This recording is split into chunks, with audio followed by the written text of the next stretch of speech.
আজ আবার চলে এসেছি নতুন এক ব্রাইডের গল্প নিয়ে। তো দেখো পৌঁছে গেছি অলরেডি ব্রাইডের বাড়ি। আর গিয়ে দেখি ব্রাইডের এখনও কিছু রিচুয়ালস বাকি ছিল, মানে ওই সুতো খোলা। তো তার কিছুক্ষণের পর আমার ব্রাইড চলে এসেছে। জোরে বলো, কি শুনতে? তোমার কোনো ইচ্ছা নেই? মেকআপ কেমন হবে, হেয়ার কেমন হবে? ঠিক আছে, গলার জোর খুব আসতে আমার ব্রাইডের আছে, তোমরা একটু কষ্ট করে শুনে নাও।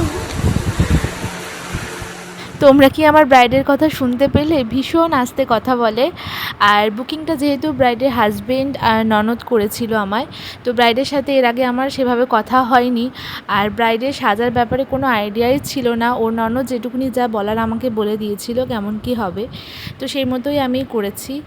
আর ব্রাইডের হেয়ারের অবস্থা ছিল খুবই খারাপ, মানে আমি যেমনটা চেয়েছিলাম একদমই করতে পারিনি।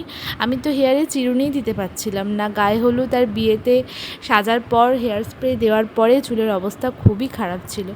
যাই হোক, তোমরা শুনে নাও ব্রাইডের মোটামুটি লুক কমপ্লিট কেমন হয়েছে। পছন্দ হয়েছে তোমার? আমার ব্রাইডাল বুকিং চলছে। যারা যারা বুক করতে চাইছো অবশ্যই স্ক্রিনে দেওয়া নাম্বারে ফোন বা হোয়াটসঅ্যাপ করে নিতে পারো। এখনও বেশ কিছু ডেট ফ্রি আছে, ঝটপট তোমাদের স্পেশাল দিনটা বুক করে ফেলো। আর আজকের ব্রাইডাল লুকটা তোমাদের কেমন লাগলো অবশ্যই আমাকে কমেন্টে জানিও। দেখা হচ্ছে আবারও একটা মিষ্টি ব্রাইডকে নিয়ে। বাই।